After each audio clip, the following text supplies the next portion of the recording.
kvalifikacija svarbi labai pagistam, tačiau finale greičiai, aš jums tai galiu garantuoti, bus dar didesni.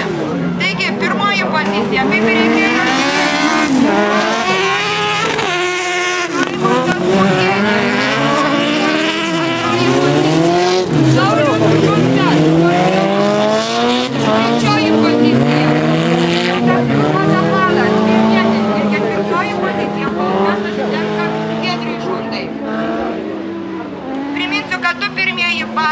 Šių bagių širdis Kawasaki motociklo varikliai.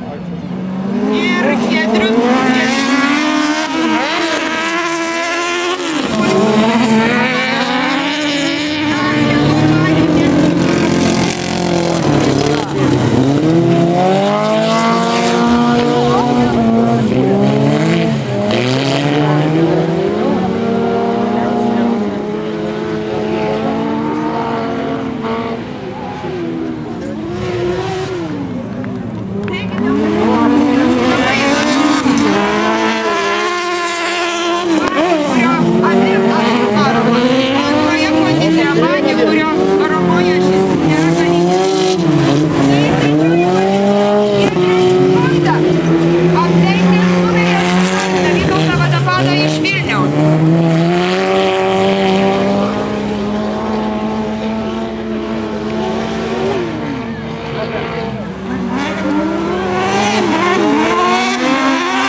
sporto klubo autosportininkas Giedrius turi techninių problemų ir ko gero tai kalta bus pavarų dėžė.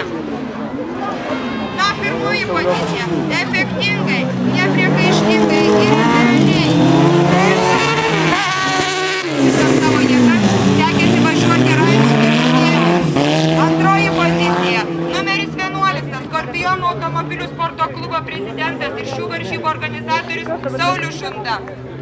Na, trečioji pozicija pagal idėją, ko gero priklausys Vilniečiui Vaidui Vadapadui, kadangi finišuojančių bagių daugiau ir nematyti.